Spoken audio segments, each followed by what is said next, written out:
Shabbat shalom, everybody online. Shalom. We are the Ten Commandments keepers. I got my brother Jacoby here with me. And we just gonna continue where we left off last Shabbat. This should be the last slide. The last teaching rather. We got like 40 more slides. I'm sorry. So we at slide 143. And we just continuing the DNA, right? So without any further ado, we're just gonna get straight into it. I always forget how to. Oh, here it is. Share my screen.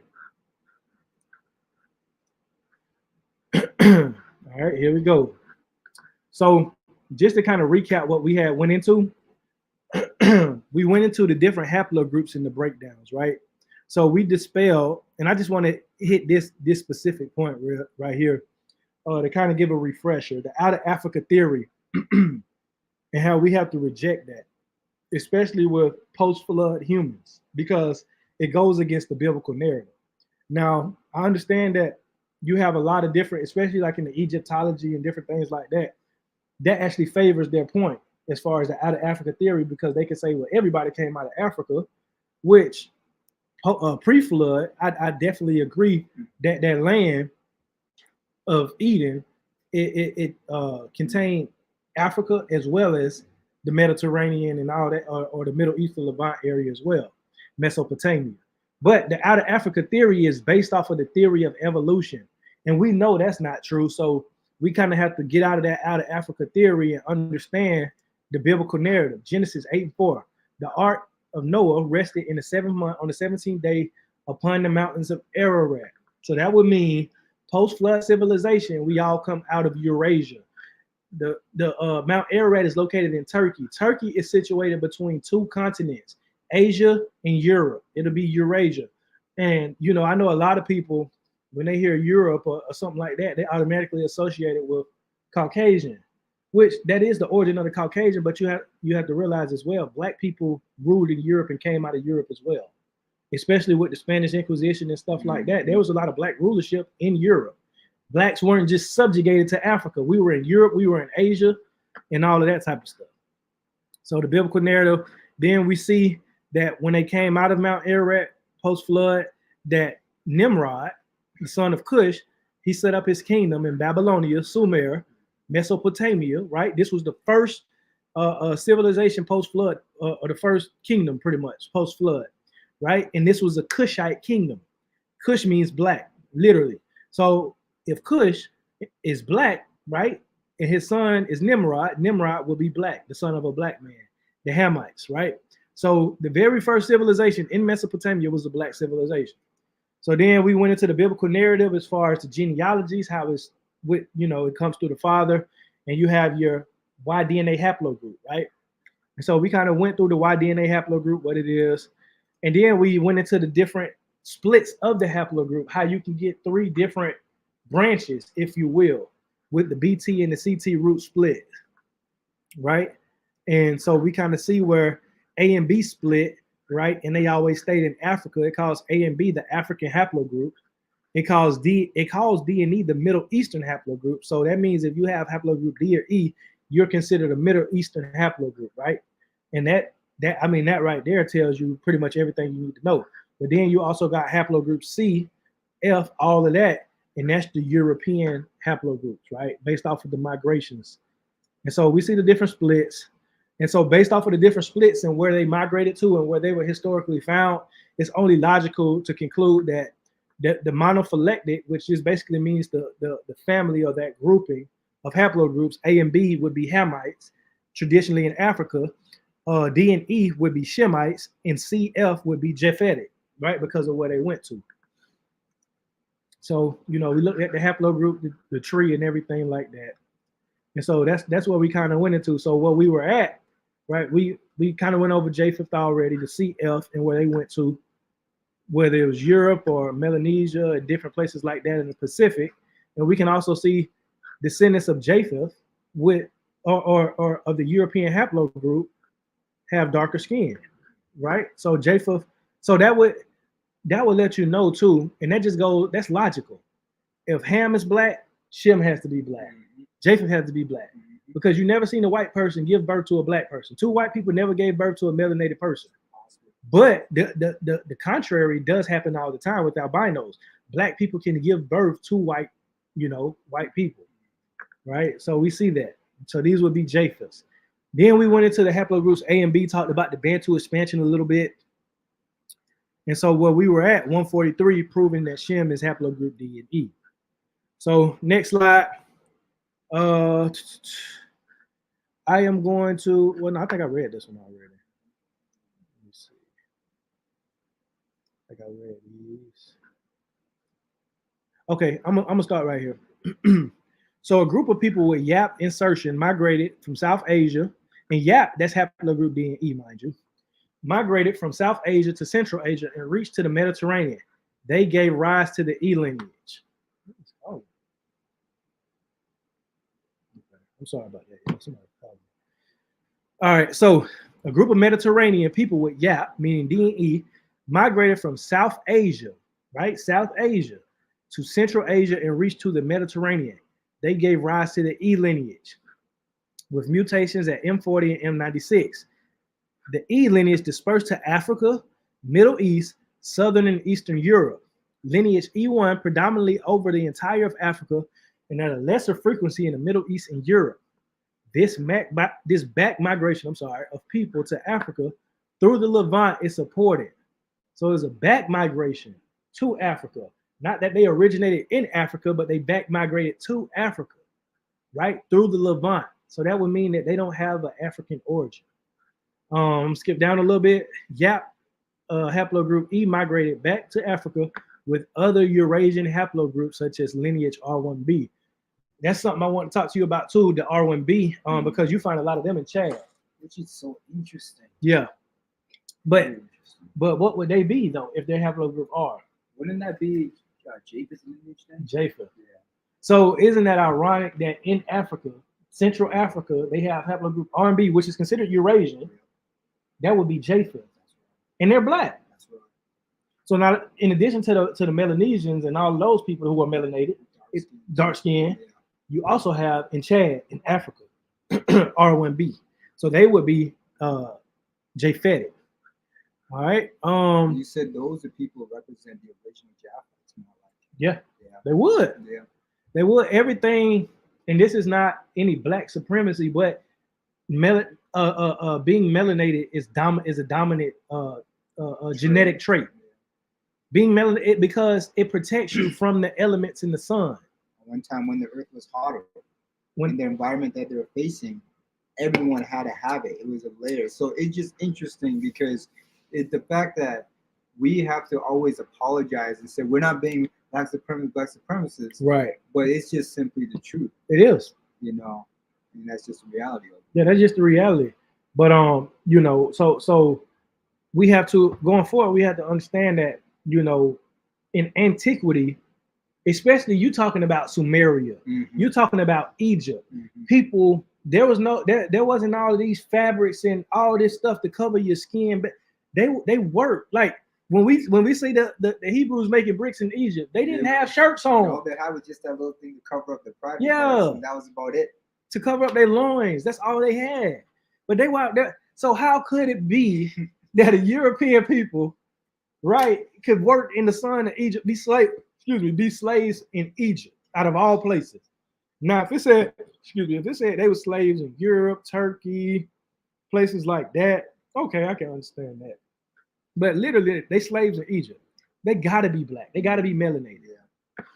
All right, so haplogroup R&B, we see that they observe it at a high frequency in northern Cameroon and in low frequencies in Africa through the E lineage, right? So the E lineage is more prevalent in Africa, but here we see that it's a back migration of E into Africa, meaning they didn't originate in Africa, but they originated outside of Africa and came into Africa later, a back migration. All right, so haplogroup D1 or D174 is a subclade of haplogroup D/CTS 3946. This male haplogroup is found primarily in East Asia and the Andaman Islands. It is also found regularly with low frequencies in Central Asia and mainland Southeast Asia. It is found as far as Europe and the Middle East in lower frequencies. So we understand that haplogroup D and E originated together and then they split. So that means haplogroup D and E have the same root. Yeah. So they have the same father.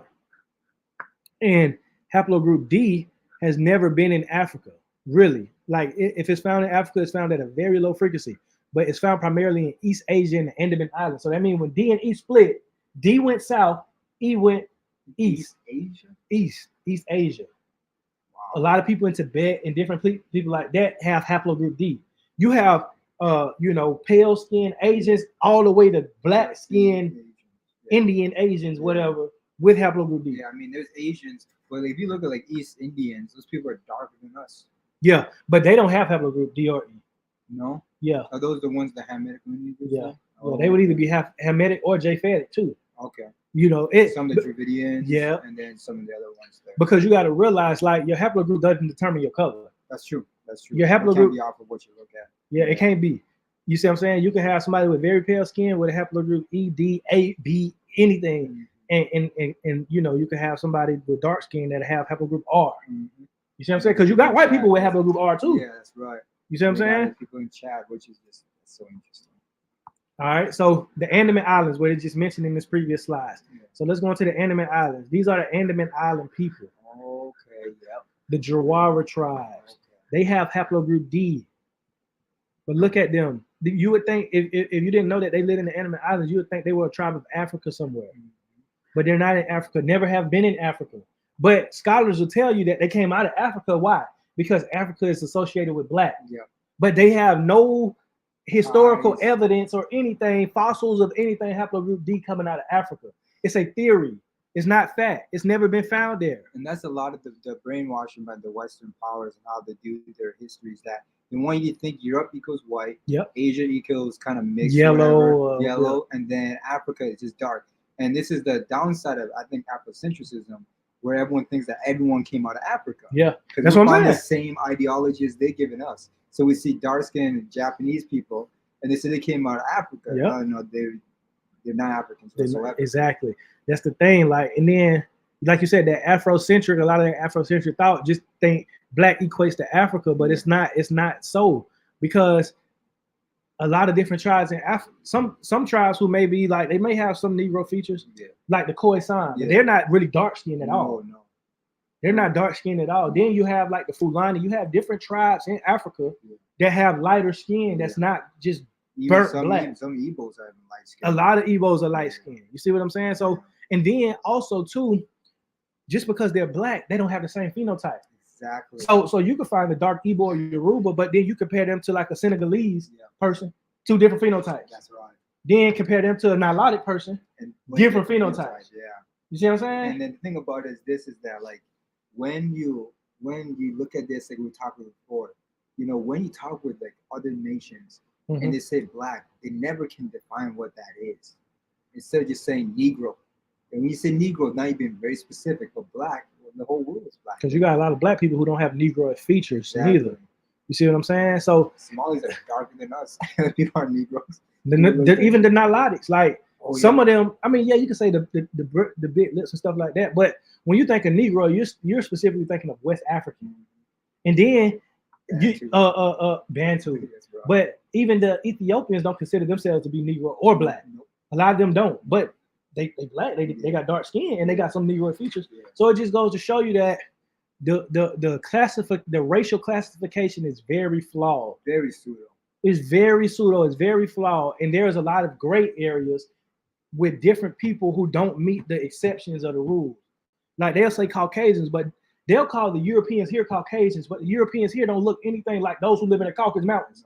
They have different phenotypes. And matter of fact, those people in the East didn't have anything to do with the Westerners. They didn't. They did, and a lot of those Westerners. They look down on them. Yeah, a lot of those Westerners, like their phenotypes are way different from those who live in like Turkey and all these places like that. So it's like these classifications are very flawed and pseudo. All right, so let's get into the next slide. Okay, so it says genetic testing has shown that the Ainu people of Japan belong mainly to Y DNA haplogroups D/M55 and C/M17. So that C, that would be Japheth, but you have the D, which is Shem. Y DNA haplogroup M55 is found throughout Japanese archipelago, but with very high frequencies among the Ainu, Hokkaido, in the far north, to a lesser extent among the Ryukyus and the Ryukyu Mount Islands of the far south. Recently, it was confirmed that the Japanese branch haplogroup D, M55, distinct and isolated from the other D branches for more than 53,000 years. So these are Japanese people, right, with haplogroup D. Never that you won't find this haplogroup nowhere in Africa, right? Only in Japan. But it's the brother haplogroup, the haplogroup E. That's so very interesting, right? It defies everything as far as this out of Africa haplogroup E being just straight African. It defies all that. It says several studies suggest that haplogroup D originated somewhere in Central Asia. The ancestral haplogroup D originated between Tibet and the Altai Mountains. He suggests that there were multiple ways into Eastern Eurasia. You see what I'm saying? So if haplogroup D originated somewhere in Central Asia, and it was connected with haplogroup E, what would that mean? Where would be Asiatic Negroes? Asiatics. Yeah, and that's the truth there. And that's what it said last week, that the Negroes are Asiatics. And that's why Negroes, when they came into Africa, the land of Ham, hated. That's why Bantu people in Africa are hated by the East Africans, hated some people by some of the South Africans, because really the Bantu, people may not like hearing this, right? But when the Bantus came in there, like Scripture says, all right, they're just like a lot of just, they pretty much took over all the other groups. Just mingled this, and that's just simply part of it. You know, it's a big conglomerate of people. No, absolutely. All right, so this is an Ainu Japanese man, right, from the Ainu tribe. And you can clearly see that they're kind of more brown. I'm not saying he's a Negro at all, but he's more brown skinned than anything, right? And his hair isn't like the straightest either. It's kind of frizzy and stuff like that. And you can look at his beard too. And this is another thing too with Negroes, right? Like I pointed out last week, as far as Hamites, typically they have their face shaved and clean. And a lot of times the Negroes are the ones who grow their beards, or the Shemites, right? But if you even notice, like our hair is nappy. So like, for instance, my hair is nappy up top, but my beard is more of the texture of his beard. If you look at it, a lot of black people, I mean, whether they 100% West African or whatever, we have different strands of textures of hair as well. You see what I'm saying? That just goes to show you our genetic diversity.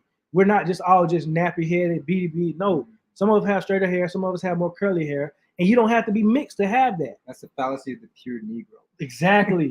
There's no such thing, because you can look at 100% Nigerian man, and he's light skinned and he has no curly hair, so it's like, you know, and his phenotype, his features might not be as strong as Negro as others. So it's like we're the most genetically diverse people in the world. I mean, how do you look at, say, like people from, like, say, West Africa, Nigeria, and then you look at people from, like, say, like the Uganda people of Uganda? Okay, those people are actually a Bantu as well. And then you also look at the Xhosa people of South Africa. Now, a lot of these all have the same common DNA and common ancestors. Absolutely. But if you look at them, they look all different. They all look different. Right?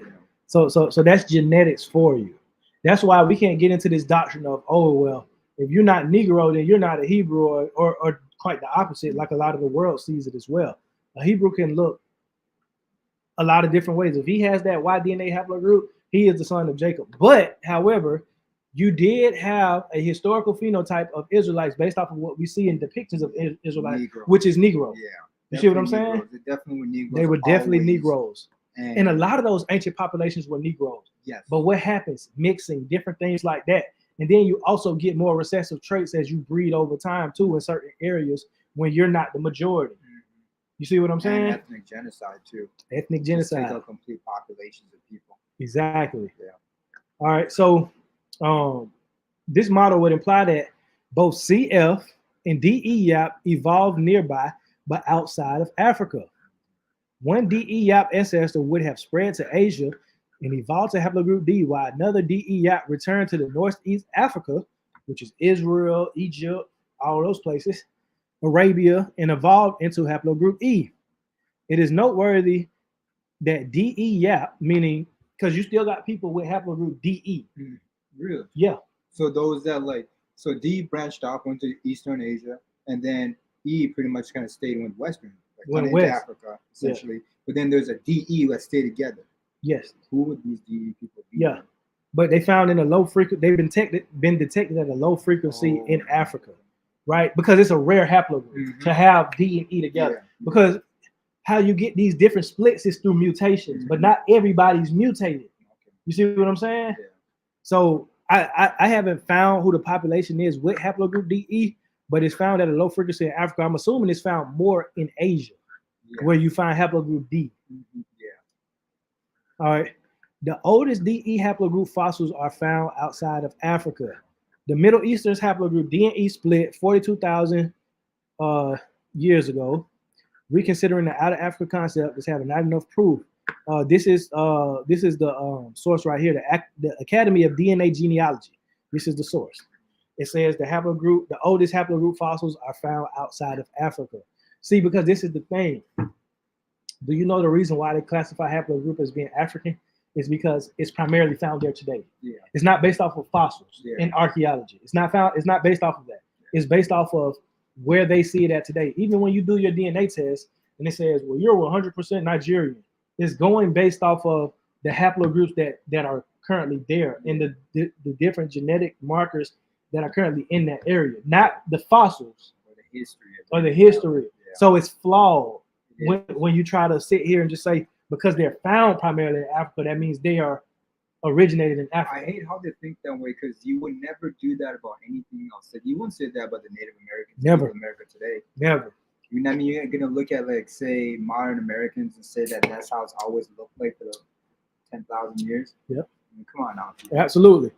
No, you're absolutely right, brother. Yeah, it's a deception right there, and more of that's just why they try to hide who we are. That's how part of that is there. Absolutely.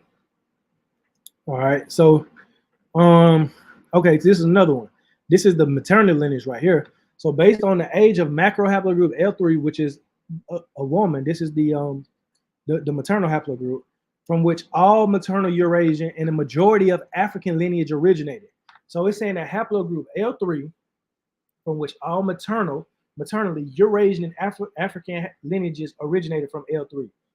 That out of Africa event has been dated around 60 to 70 KYA. I forget what that means. On the opposite side, we have proposed the northern route through Central Asia across the Levant for that expansion. So it's saying haplogroup L3, which is responsible for majority of African maternal lineages, it comes from a northern route through Central Asia across the Levant, meaning it didn't originate outside in Africa. I'm sorry. It's consistent with the fossil record. We have dated it around 125 KYA to help bridge differences between the molecular and fossil record ages. In this article, we assess the possibility that the mitochondrial DNA macro haplogroup L3 matured in Eurasia and returned to Africa as basic L3 lineage around 70 KYA. This is the source right here. So even, and I'm not sure if you ever did your DNA, but I want to say my maternal is L3. Really? Yeah, my maternal is L3. That comes from your mother's mother's mother's mother. And majority of African lineages are L3, and they came out of Africa. I need to do mine one day. I honestly need to see, like, you know, being born in West Africa. Right. I need to see what else I have. Right. You know, being that most West Africans migrated from East Africa.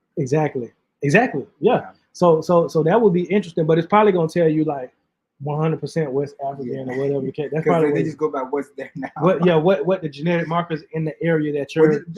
Okay, here's what's interesting though. They do that about West Africans. Then how come with the Limba people they show that they came from well, that's certain. So with the Limba thing,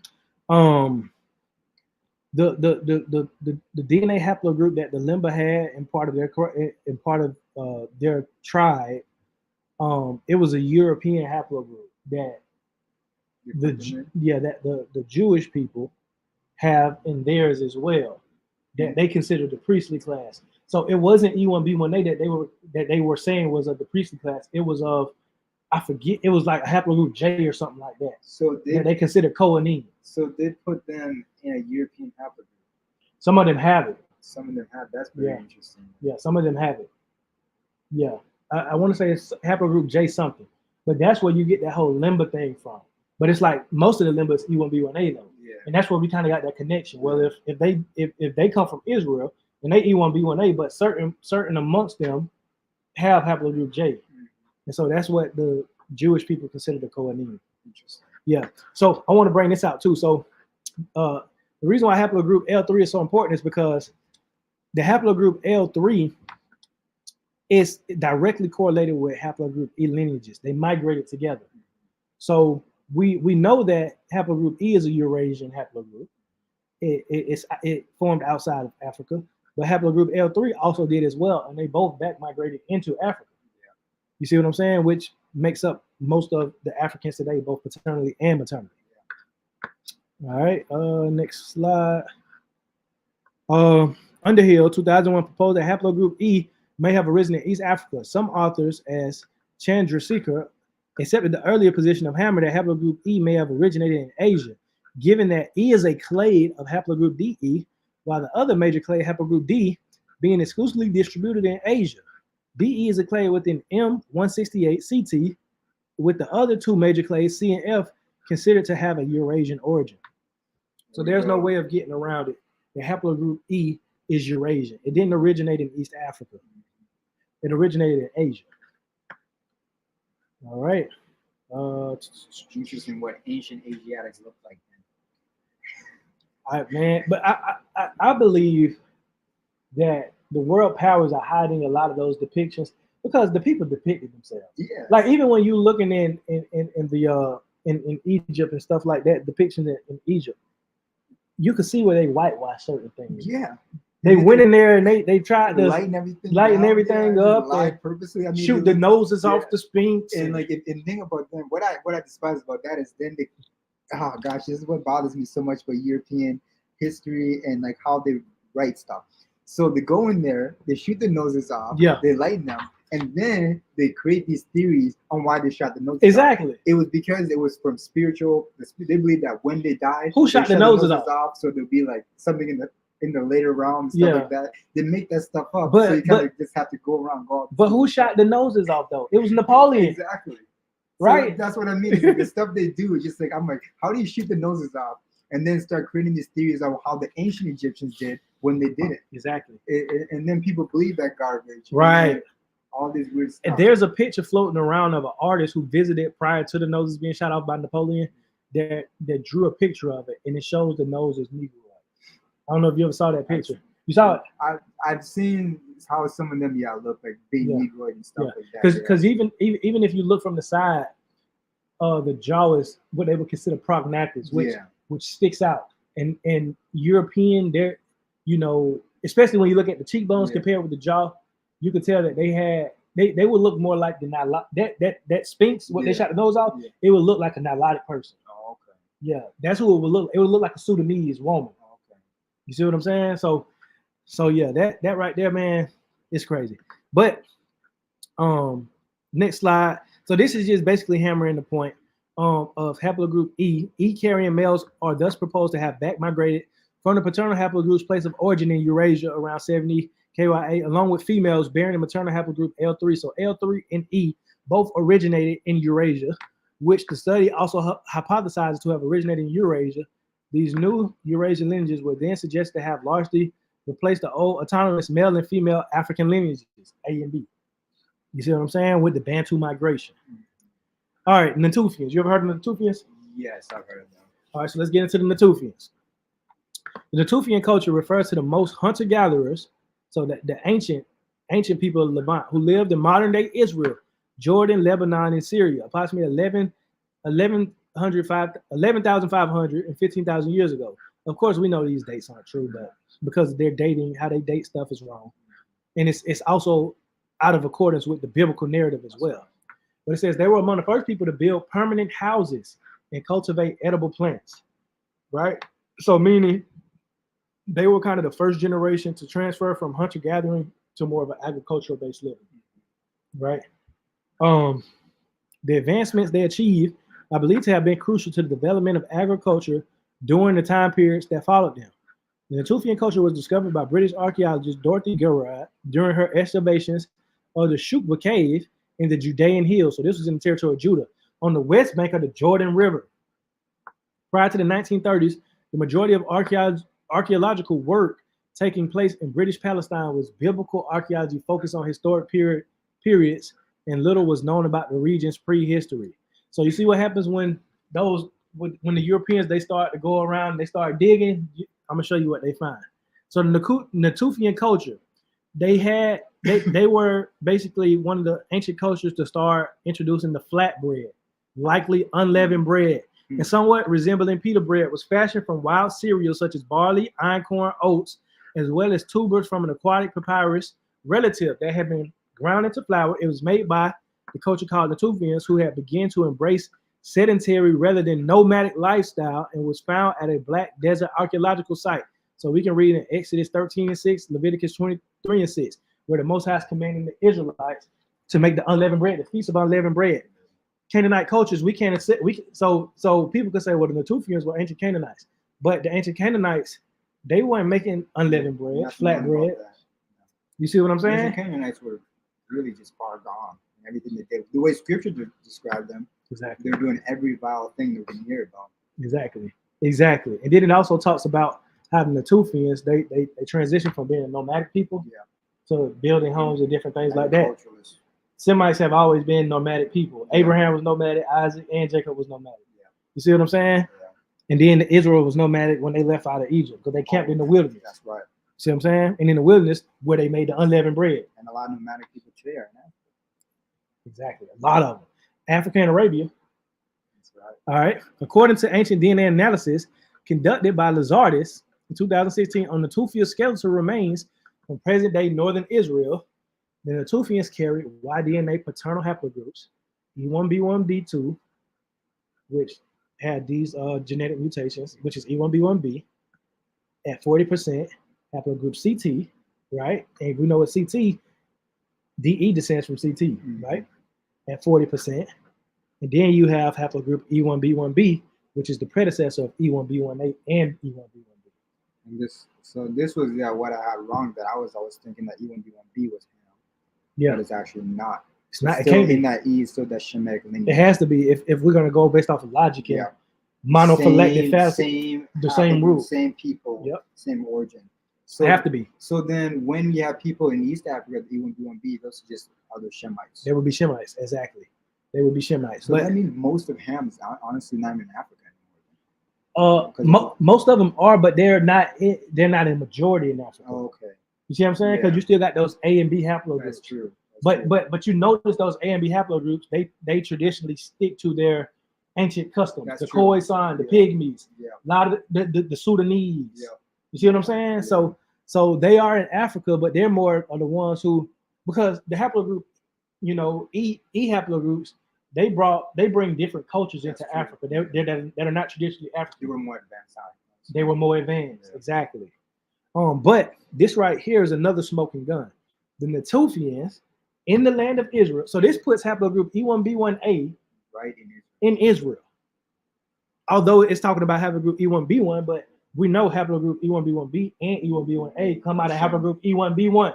So if our father haplogroup E1B1 is found in the Natufian, its father haplogroup, which is CT, because you got to think the genetic mutations, E1B1B, E1B1A came later.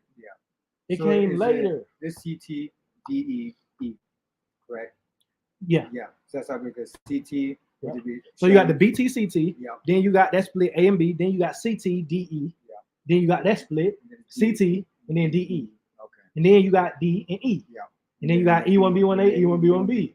I see what you see what I'm saying? That's interesting. You know what I'm saying? Interesting. So our father haplogroup, our grandfather haplogroups found in the Natufian.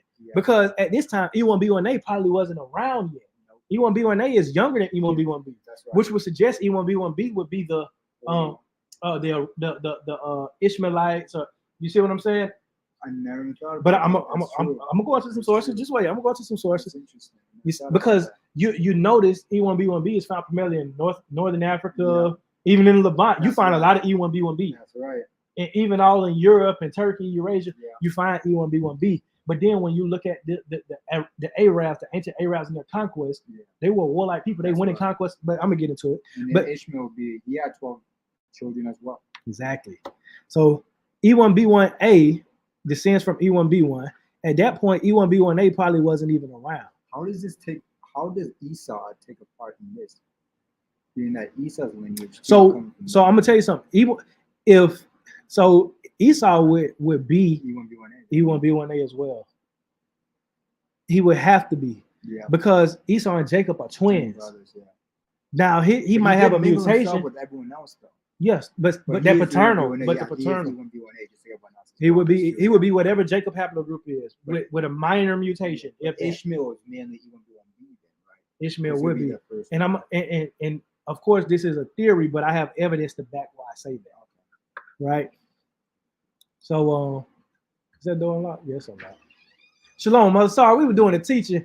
I just saw your message. Sorry about that. You saw that. Sorry about that. I just looked at my phone too. I'm so. I not chicken and rice.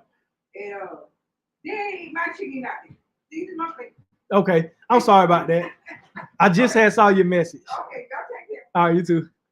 So so this is a smoking gun right here, right? It puts E1B1A in Israel. Yeah. Or at the very not E1B1A, but E1B1A's father, which would be E1B1A, because guess what? When Abraham paid tithes to Melchizedek, Levi was in his loins. You see what I'm saying? True. So before Levi was even born, he was in the loins of his father. That's right. So before E1B1A was even thought about, there was E1B1, that's right, which would mutate to E1B1A. Yeah. So it puts our father in Israel. Mm-hmm. So if our father is of Israel, we would be of Israel. That's right. You see what I'm saying? Mm-hmm. All right. So then they called the Natufians the Proto-Semites. So according to ancient DNA analysis conducted by Lazardus, Natufian skeletal remains from present-day northern Israel. The Natufians carry Y-DNA, maternal haplogroups E1B1B2, CT, and E1B1. Haplogroup E1B1 is found primarily among North Africans, Sub-Saharan Africans, and among non-Arab Levantines, such as Samaritans. Also, it was found in Egypt at 40%, Jordan 25%, Palestine 20%, and Lebanon 17.5%. That's E1B1. So it's found among North Africans and Sub-Saharan Africans, not just North Africans. Exclude because Sub-Saharan Africans descend from E1B1. That's right. So again, but that's that. This would most likely have been the E1B1 probably, and I'm just assuming here, it would have probably been Abraham. As a because he would be the one who would have that. He's the progenitor of E1B1A, E1B1B. Yeah. He's the progenitor of the Ishmaelites, the Israelites, the Edomites. Yeah, all of them. All of them. The Moabites. Yeah. So, and of course, this is all in Shem's lineage here that we're talking about. This is Shem lineage. Yep, Shem lineage. E1B1. Exactly. And that's from that point on, that's where you have all these different subgroups that break off of that. Ishmael, and then you have Isaac, and then from there. And what you will also find among a lot of the pseudo scholars, they like to distance E1B1B from E1B1A. Yeah. They like to make it like it's two different people and say, oh, they were brothers, but they split off a long time ago and they were two different people. No, if they come from the same root, they're the same people, no matter what they look like. That's right. So you find a lot of E1B1B, lighter skinned North Africans, even in Arabs, and a lot of the Middle Easterners now. But that would mean that they're related to us, just like the Ainu in Japan, haplogroup D, they will be related to us, just like the Jawara tribe, haplogroup D, will be related to us. You see what I'm saying? More so than the CT haplogroups or the AB haplogroups, because we all come from the same forefather. Which is so interesting because, once again, if you go by what people look at by race, the pseudo science, very flawed. All of that stuff would just be like, no, they're not even close to us whatsoever. Right. But if you just look at it, actually, yes, we have a common ancestor, Abraham. Exactly. You see what I'm saying? So we have to get out of that whole racial. We have to get out of that. It don't make no sense. So let's look at something from as far as the Ishmaelites or the Moors, right? And this is why I'm asserting that the original Arabs are E1B1B, formerly known as E3B. The EM215 haplogroup has two ancient branches that contain all the known modern EM215 and EM35 and EM281 subclades. These are all E1B1B. And where do you find all of these at primarily? Morocco, 75%. Wow. Algeria, Libya, Tunisia, Egypt, Jordan, Lebanon, Palestine, the Bedouin, Sudan. You find it at 16% in Sudan. Oman, Yemen, UAE, Syria, Iraq, Saudi Arabia, Qatar. And it classifies them as Semitic. So if E1B1B is Semitic, E1B1A is Semitic. It has to be Semitic. Unless you want to just play down and just but guess what? We also see E1B1A right here. Algeria, 12.8%. Tunisia 1.4, Egypt 2.8. I mean, yes, it's low frequencies, but it's there. But it's there. But not only that, it's saying that they're Semitic speakers. I mean, you can't. If E1B1A is not Semitic, which we are, that would mean that E1B can't be Semitic. But if exactly. E1B1B is Semitic, E1B1A has to be Semitic as well. It has to be of Asiatic origin. Exactly. They come from the same root. They're just a mutate. They're just a different mutation. Yeah. All right. So and again, these are all the locations where the Moors have historically conquered, went into, lived in. This is why I assert E1B1B is Moors. It wouldn't be Israelites, because the Israelites were always persecuted. They were always driven out. Always. And the reason why you don't find a lot of E1B1A in these places is because of ethnic cleansing, because of different things like that. Because if you ever notice, Negroes, Bantus, E1B1A, certain of us might mix, but for the majority, we don't like to mix. Even African Americans don't like to mix. And the thing about it, and that's another thing, is that and people will find this, oh, racist word, but no, the reality of it is that we were never really meant to mix with other nations. Exactly. Unless they were engrafted into Israel. And that was a commandment. That goes back to the laws. Yep. That goes to show you how our people are. Like, even in America, like, because you got to think about it, right? In America, the beauty standard was always European. Yeah. The reason why a lot of black people gained a lot of headway in America is because of mulattoes, mixed people, because they were more accepted, right? Yeah. So we do have to give, pay homage to those people, because they were able to get endorsed that traditionally darker people weren't able to get in. But although it would have been popular to mix, we still chose to mix among ourselves. Mm-hmm. But a lot of our brothers and sisters, say in South America and different places like that, in Brazil, a lot of them did a lot of mixing. They did a lot of them did a lot of mixing. Wasn't that in Brazil with the redemption of Ham, where it shows like the pictures and stuff? And they show a lot of that is also to destroy our bloodline. Exactly. I always want us to get lighter and get into these other bloodlines, which our people normally do not do. But this is the thing, though. Even though they did that and they mixed, guess what? A lot of their sinners went back and did mixed with the black people. That's why you find most of them look a little Negroid. Yeah. And although they might be lighter skinned than us, but a lot of them look a lot more Negroid because. And then if you ever notice, Hispanic men love black women.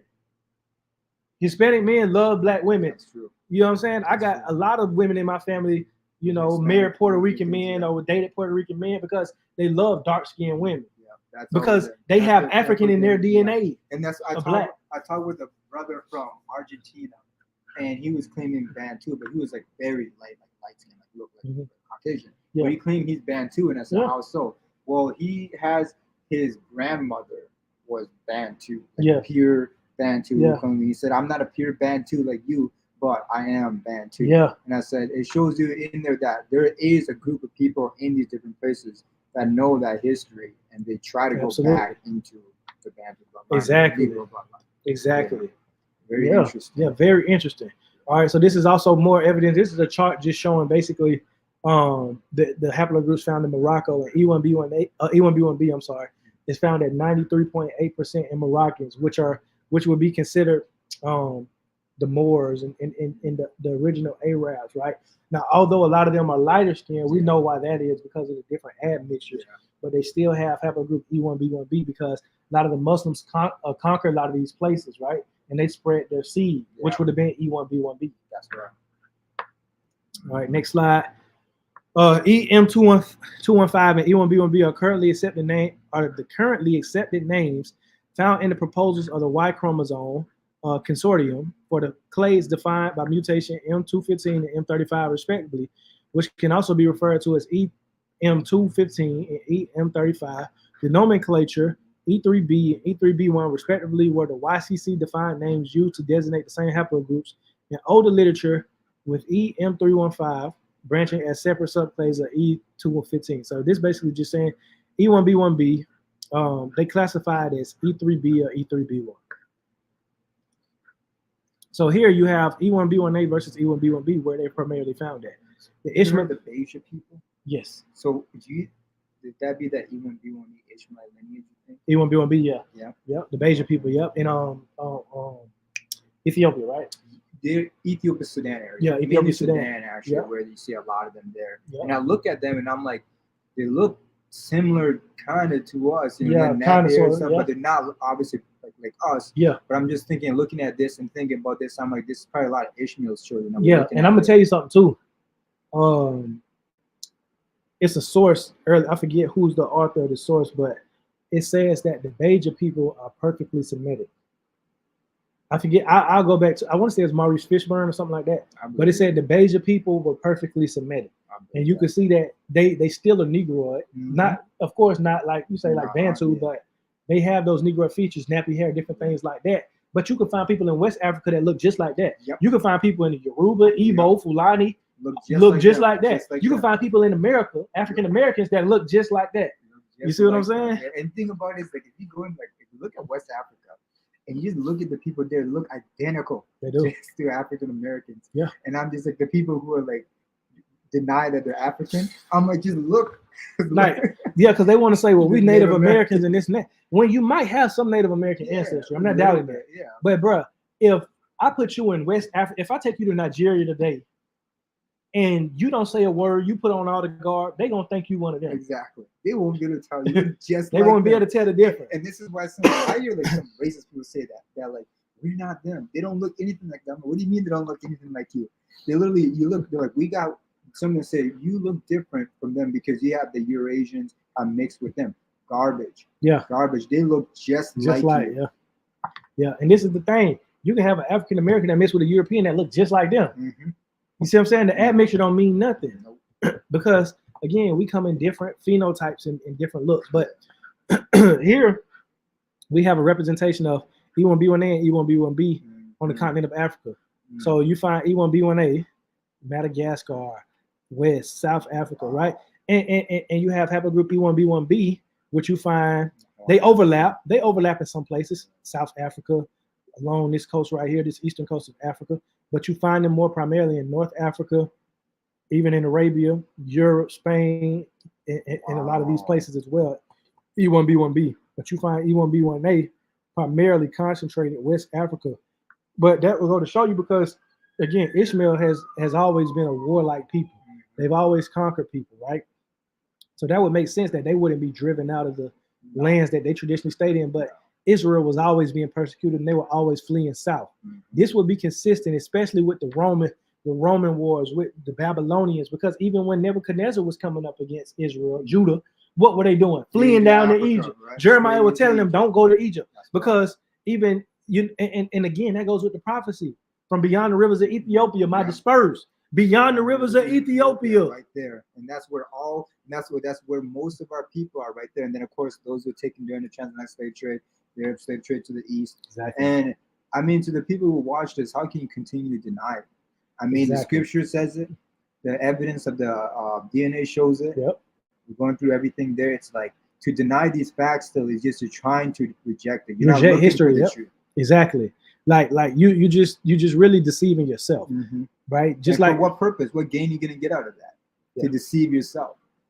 No gain. So I'm gonna go over the summary as Ishmael being E1B1B, right? So we just kind of went into a lot of the evidence as far as where the Arabs and the Moors where they migrated to. But the most prevalent haplogroups in Arabs are E1B1B as well as J haplogroups. E1B1B haplogroups among the modern day Arabs are more prevalent and deeply rooted than any other haplogroup, including haplogroup J, because they like to say haplogroup J is Semitic, right? Because J came in during the Turkic invasion and different things like that. But haplogroup J is of a European origin, coming into Arab population during the Turkic invasion of North Africa and the Levant with the spread of the Ottoman Empire, which is why you will see many white Turkish looking Arabs in North Africa and the Levant, although a lot of them have an African haplogroup, which is E1B1B, but really that's a Eurasian haplogroup or Asiatic haplogroup, which is E1B1B. But the purpose is that among the Arabs, right, who are known to be Ishmaelites, right, E1B1B is more deeply rooted than haplogroup J in those populations, and it's more prevalent than any other haplogroup in the Arab population. So that would mean the original Arab population would be E1B1B, which is the brother to E1B1A. So who are the brothers to the Arabs? The Israelites. But then you look at these modern Arabs, these white Arabs that you're showing here, that's just the product of the Turkish invasion. The Turkic invasion. In which they're just Turks, I guess, in the Caucasus Mountains. Yeah, they would be Turks unless they have E1B1B. Then they would be Semitic. That's right. They would be Semitic based off of who their fathers. That's right. But yes, most of them are Turks, and a lot of them will have haplogroup J, just like a lot of the current inhabitants of Israel today have haplogroup J. They have a Turkic stock, exactly. All right, so E1B1A being Israel. I'm going to read. I'm going to read the highlighted areas. This is interesting. So of the possible 17 haplogroups, 12 were observed in the complete data set with haplogroup E1B1A module, right? So basically it's saying out of the 17 possible haplogroups, 12 were observed as far as with E1B1A, the branches of E1B1A with complete data. Among the 120 DNA donors composing the 4 Beninese population sample genotypes according to the phylogeny given in figure S1, 12 Y chromosome subhaplogroups were observed. Most of the individuals belong to one of the 4 subhaplogroups, EM191, EU174, EU209, EU290, right? So note 12 major haplogroup branches in E1B1A. 12 major haplogroup branches, 12 sons, in E1B1A. The 4 main subgroups of XY are seen because of the 4 original mothers. Bilhah, Zilpah, Rachel, Leah. Look at that. Right? That will cause the groups to be different, though they all have the same father. This alone indeed confirms this line to be of Israel. In humans, females inherit an X chromosome from each parent, whereas males inherit their X chromosome from their mother and their Y chromosome from their father. So that would mean, so the 4 branches, so it's 12 major haplogroup branches, but 4 subgroups of those, which, you know, with the X and the Y, because when you have different mothers, your haplogroup will mutate a little bit. And of those 4, there's 4 founding mothers of the 12 tribes of Israel. And it's interesting how it's showing how it's paternal, because 2 of those people, at least 2 of them, were of Hamitic. Could have been Hamitic. Could have been. I can't prove that's right. Yeah, could have been. Hamitic. Yeah. So therefore, but then making that bloodline Semitic. Yeah. Father's name. Exactly. And then showing a lot of people here who are anti-Hamitic. Some of you have Hamitic blood. Exactly. Exactly. Mm-hmm. Exactly. Yeah. So basically in ancient times, the XY chromosome recorded the past that E1B1A has 12 founding father lines, and 4 of those main sub-branches from recombinations, meaning 4 mothers. Therefore, not only does the DNA match, but the whole story is written, recorded, and witnessed within genetic code. I got this quote from Brother Lion Farm, which I got a lot of this information from. He's on YouTube. His name Lion Farm. I'll share. But like a lot of his videos, I warn you, a lot of his videos like 2, 3, 4 hours long, going into the genetics. But he break it down. He break it down, man. And shout out to Brother Lion Farm, man. I need you to get back out here, man. I missed those videos, man. All right, so E1B1A. So E1B1A1A's origins are Levantine. Basically, the Eastern Mediterranean, the Arabian Peninsula, and Egypt. This right here is from the online library, Wally.com. This is the source. And it's talking about the Bantu expansion revisited in a new analysis of Y chromosome variation in Central Western Africa. So I'm going to just read the whole thing. E1B1A is linked to Western and Central Africa. It is rarely found in most western portions of West Africa. It is, however, prevalent in Nigeria and parts of Gabon. And it is also closely linked to Eastern and Southeastern Africa. So you have E1B1A in Eritrea and Somalia as well, where one of the group geneticists believe it originated. It believes it originated. It's not fact, but that's what it's believed. There's another genetic school of thought that states that E1B1A origins are Levantine. So that's that source. And this is a scientific source, this source right here. All right. Also, E1B1A. So within E1B1A, you have haplogroup A00. It isn't connected to haplogroup A or B haplogroups. They just put that on there because it's a very rare haplogroup that is seen in no other people but in E1B1A. And it has always been found with those who have E1B1A. You have this A00 haplogroup. Like I said, it's not connected to A or B. That's just the name of the label they gave it. But my assertion or my belief would be that probably would be the haplogroup of the high priest. I believe the Most High could have changed the Levites genetic code or the high priest genetic code specifically. I believe that's just an assertion. That's not fact. That's just a belief. It's a theory. I don't know it to be true, but I just find it interesting. The haplogroup A00 isn't in any other haplogroup but E1B1A.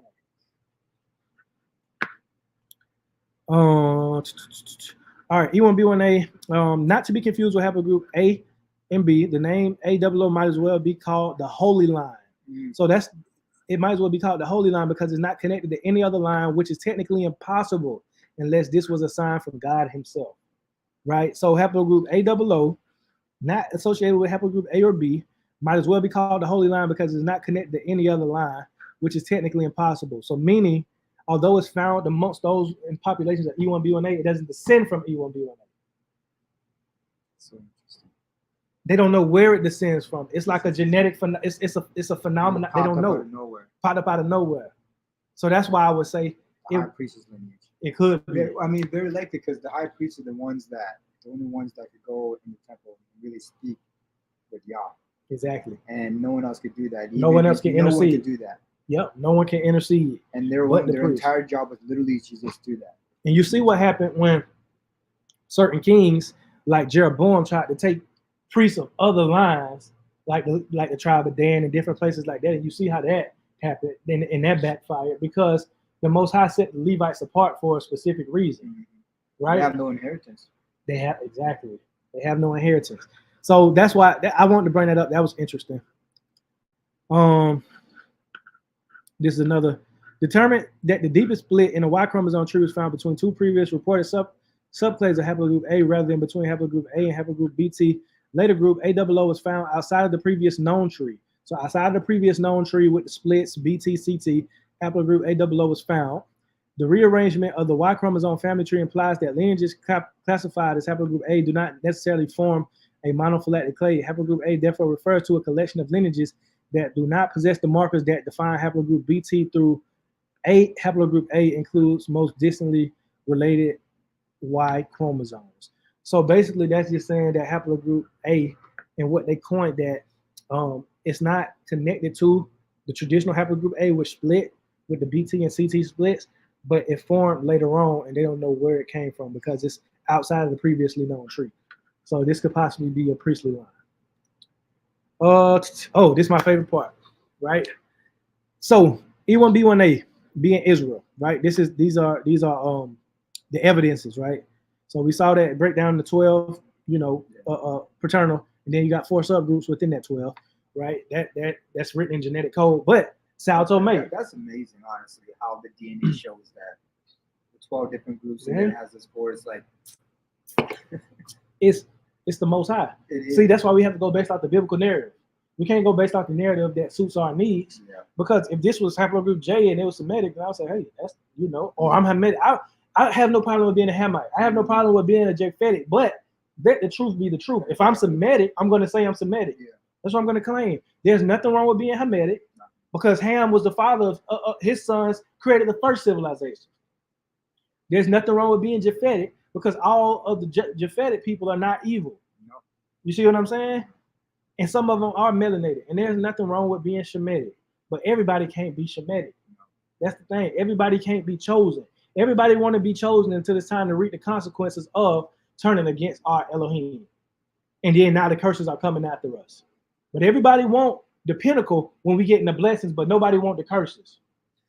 They're going to make up that decision because it's like if our people suffered so much and despised everyone around the world, and many of you knew that and sat around and allowed us to suffer, what is the Most High going to do to you when he turns the suffering from us and puts it upon you? Exactly. So for a lot of you who watch this and know who the children of Israel are, I'm not saying you have to go out there and boast because originally I thought I was a Hamite. Right. And I had no issue with that. Yeah, me too. I had no issue with that. I thought I'm a Hamite, that's cool. But I just wanted to know who the biblical Israelites were. Exactly. And the reason why is because it matters for the sake of truth. Because why be deceived if you don't have to? That's what I'm saying. That fits your narrative. And that shows that many of you are not about Yahusha. You guys don't want to know what it's about. Because he said you should know the truth and it should make you free. That's it. But most of you don't want to be free. You live in darkness because you love darkness. You love the deception. You love the results. Thank you. You benefit off of the system. You benefit, off of the way things are. You guys know what goes on in the United States and other countries, and you sit back and you say it doesn't exist because you benefit off of it. So when it comes for you, you know that if it came for you, we would say that's not right. Yeah. But you guys sit around and say it's okay. So exactly. We're not all the same type of people morally. We're not. That's good, man. All right, so let's get into Sao Tome, right? So So you're familiar with the history, right? With Sao Tome, we just read about it in the previous slides. So we know what happened with the Spanish Inquisition, where the children, the Hebrew children were being taken. So they did a genetic study on these descendants of those children, right? So I'm just reading the highlighted portions. Sao Tome Islands were probably uninhabited at the time of the Portuguese discovery in 1471, which is important because if it was uninhabited, those who inhabited it, then their descendants, so that would mean that they didn't come into it and get absorbed into a population, right? Yeah. But they multiplied amongst each other. All right, it discovered in 1471. Soon after that, the first settlements took place in 1486 by João de Paiva, who took with him many Jews. One of the most controversial episodes of this colonization is the forced migration of Jewish children or Hebrew children in 1492. What else happened in 1492? Columbus sailed the ocean blue, right? Supposedly, right? The information about this occurrence is a scarce and diverges between Jewish and Christian sources, right? Because they tried to cover it up and they tried to rewrite history because they know this is really a smoking gun. All right, around 2,000 young children and teenagers were taken from their family. 2,000, that's a lot. Were taken from their family, forcibly baptized, and sent to the archipelago so they could be away from the Jewish faith, grow up with the Christian education, and contribute to the population of the new territory, working the sugar plantations, being slaves. With the Christian education and contribute to the population of the new territory, one of the main aims of the Portuguese King João III. All right, so let's look at the study. Let's look at what they found. So haplogroup composition obtained for the populative Jewish descendants from Sao Tome. So this is the haplogroups that they have. 246 individuals were tested. Finally, a significantly higher European ancestry was found for these two individuals carrying European Y chromosomes R1b and R1b1, M529, R1b1, 152. When compared to the average population, this supports a recent admixture. So the haplogroups that were found support a recent admixture that came from Europeans rather than an old European influx into the archipelago, right? So the haplogroups R1b that I found is basically come from recent admixture from Europeans, right? The most common haplogroup they found was E1B1A among these descendants of Hebrew children in Sao Tome. E1B1A, M2, and M91. So E1B1A is found. So this dark blue and this orange right here. That's E1B1A. Wow. You find E1B1B a little bit right here, but you find R1B1. And guess who? And like we were just talking about, the Central Africans have haplogroup R1B2, right? The Central Africans have haplogroup R1B, right? Central Africans, you said? Yeah. North Africans. No, and North Africans too. Okay. But you have the point I'm trying to make is that R1B, you have black and white descendants who have haplogroup R1B. Have the R1B. And specifically here, the recent admixture, they talk about the Europeans who brought haplogroup R1B in. But the majority haplogroup is E1B1A, and you find a little bit of E1B1B. Yeah. So that will go to, and also that would make sense too that you would have E1B1B because during the Spanish Inquisition, who was banished with the Jews? The Moors. The Jews and the Moors. They lived in Spain and Portugal together. That's who ruled Spain and Portugal, was the Moors and the Jews. The thing about it is that the Moors and the Jews, for the most part, lived peaceably together. It was actually the Christians that made things a lot worse. Exactly. That's exactly what it was. That is, and they were both, and those who lived in Iberia, in Spain and Portugal, were black.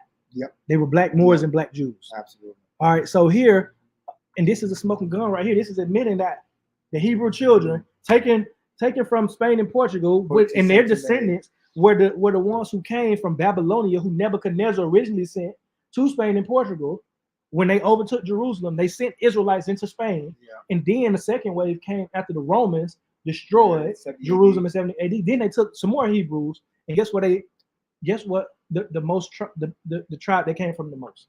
Was it Judah? Judah, the house of David. And most of them that came over there were from Judah. From the house of David. Nobility, right? Haplogroup E1B1A. All right.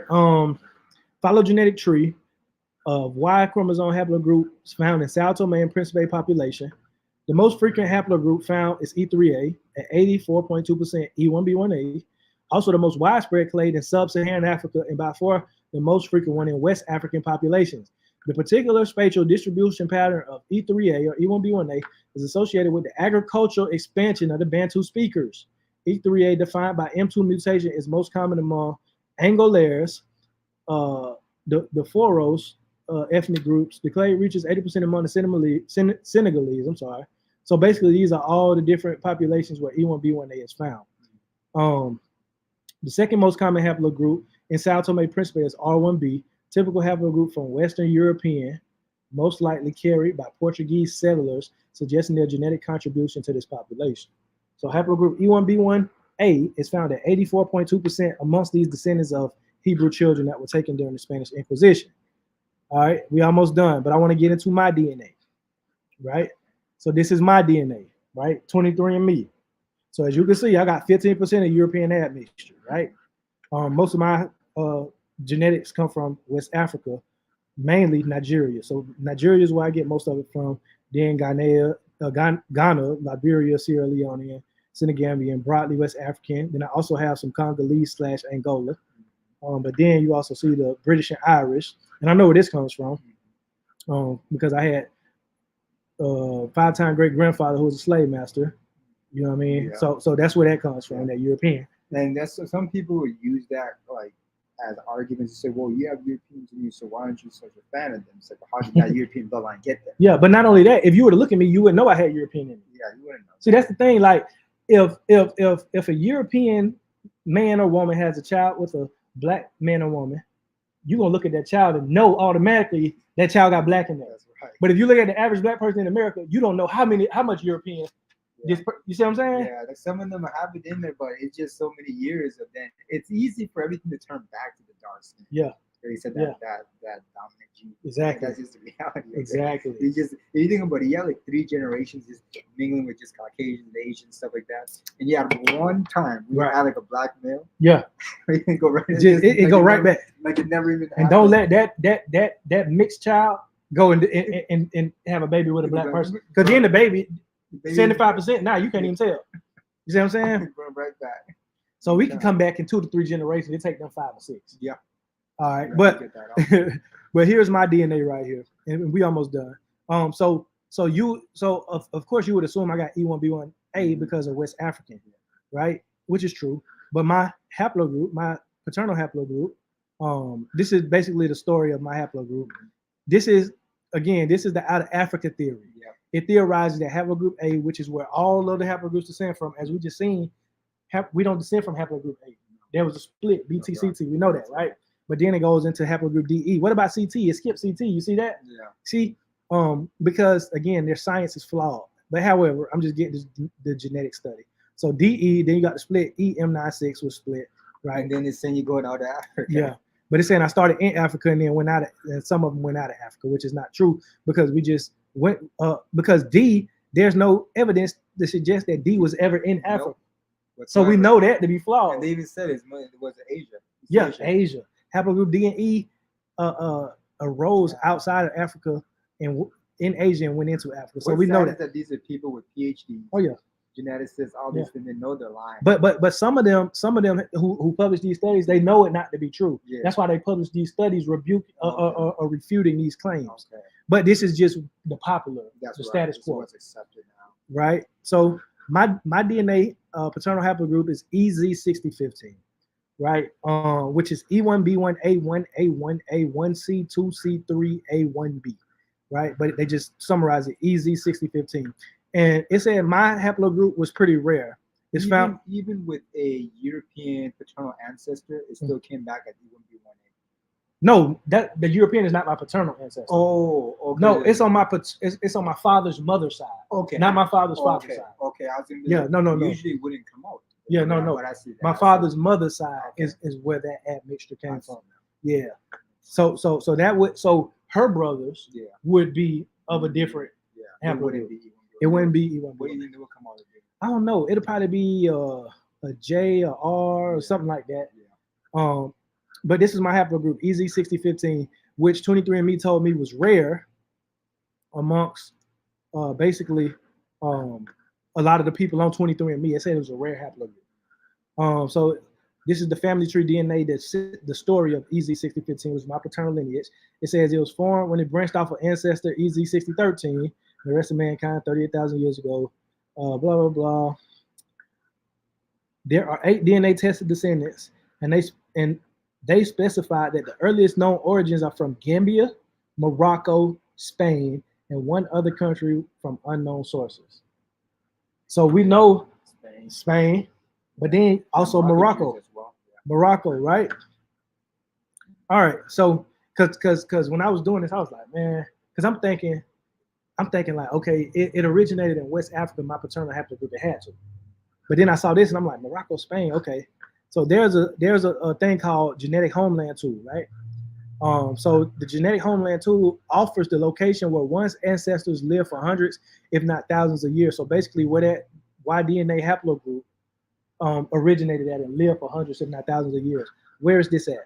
Granada, Spain. Granada, Spain. Wow. Granada, Spain. That's where the That's exactly where the Jews and Moors were. There for a long Granada, time. and this is so interesting. EZ6015. My lineage, paternal lineage, goes back to Granada, Spain. Proving once again the historical sources of what happened and the genetic. We We just saw Sao Tome. Yeah, that's interesting. That's right there. Right. So my DNA, and then so like I said, Gambia, Morocco, Spain. So you have a lot of Jews that are in Gambia, right? Mm-hmm. Dates back to the 16th, 17th century, Spanish Inquisition. Yeah. When Sephardi Jewish explorers and traders came to the region of Senegambia and contemporary Gambia, a Jewish community of local converts has emerged during the 2010s and 2020s, right? I hate how they say converts. You know they have to do that. Yeah. You know they have to do that.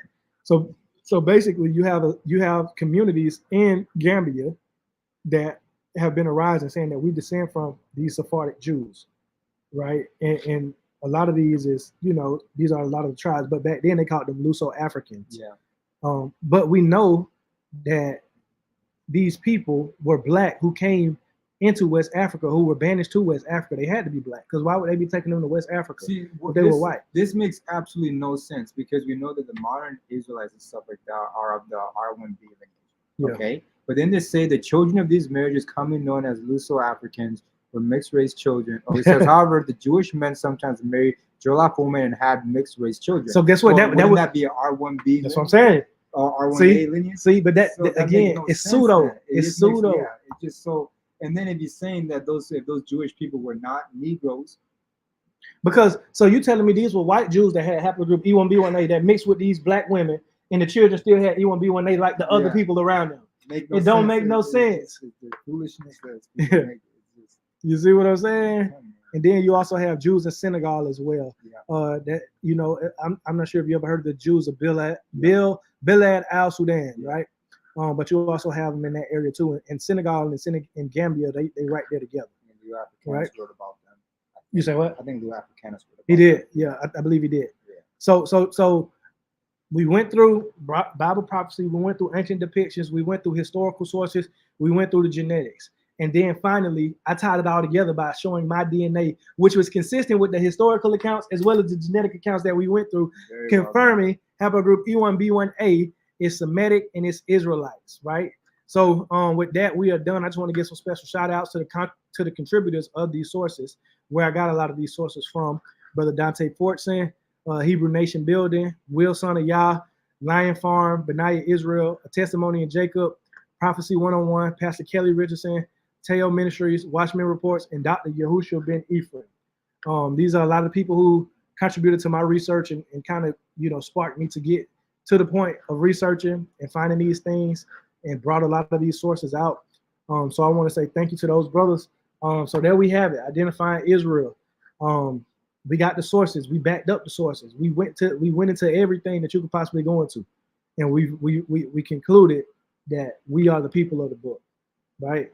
So if you get on here commenting, oh, y'all delusional, this, that, and the third, prove it. Show sources, please. I welcome it. If you bring anybody who brings correction, bring source. Bring sources. Bring sources. I'm sorry. And then we will examine those sources and we'll get into it. You got anything to add, brother? No, that was just honestly, it was cool to see your DNA. Hallelujah. There, yeah. I mean, how that tied all together. Yeah. Being that when it shows Morocco and Spain, and right, it shows you also that they were in Spain for at least 100 years or so. Yep. Hundreds or thousands of years, which is just which is consistent. And another thing too, I'm gonna share this dream that I had, and this was months back. I want to say at least 6 months back. But I was in my dream. I was in an office building, and I was waiting in this office, and an assistant came out and she said, basically like the Most High, He want to see you in His office, pretty much. Like God want to see you in His office. And so I went into his office, and immediately I just got on the floor and laid down because I didn't want to look at him because I was scared, right? So I laid on my back with my hands up and I closed my eyes. And the Most High was just speaking. He was speaking things. And one thing He said that I remembered vividly, He said, "You're from the tribe of Simeon." And I'm like, the tribe of Simeon. And mind you, this is when I'm doing my DNA journey and stuff like that, because most of us believe that we're Judah and different things like that. Because I thought I was either Judah, the line of David, or something like that, or the line of Levi. But He said, "You're from the tribe of Simeon." And so after that, you know, after I woke up and stuff, I did some research. And if you read in the book of like Kings and different things like that, the children of Simeon were kind of similar to the children of Levi. They were dispersed. Jacob prophesied that Simeon would be dispersed into Israel, like Levi was when he was given the curses. Because what did Levi and Simeon do? They went and killed the son of Shechem. Yep. Right? They anger. That's right. Is what got them cursed. That's right. That got them cursed by Jacob. And so it said that Simeon will be dispersed in Israel, just like Levi will be dispersed in Israel. And guess what happened? That's what happened. If you read in the book of Kings, I forget the exact passage of scripture, but the children of Simeon, they joined themselves with the tribe of Judah in the house of David. Because it wasn't just Judah that got into captivity. Yeah. Judah and those who Judah, Benjamin, Levi, Simeon. That's right. You had some Simeon in the northern kingdom and you had Simeon in the southern kingdom. But they were basically, because they said, you know, our brothers are more mightier than we, so we're going to join ourselves with them. And they dwelled amongst those of the tribe of Judah and pretty much got absorbed into the tribe of Judah. So I would technically come from the tribe of Simeon, but it's still the house of Judah too, the southern kingdom. And that makes sense when it's talking about Nebuchadnezzar taking the southern kingdom and putting them in Spain. You see what I'm saying? So the Most High revealed to me that I was from the tribe of Simeon. And that's when I read that, that blew my mind. And then as I went on my DNA journey, I was like, wow, you know, but all praise to the Most High for that, man. Absolutely. All praise to the Most High. So with that, man, I just want to say Shabbat Shalom. All praises to the Most High, Yah, Yahweh, Yahuwah, however you want to say it, but we know it's Yah. You know what I'm saying? So all praise to the Most High, and hope y'all enjoyed the video. Share it, like, subscribe, all that good stuff. Shalom.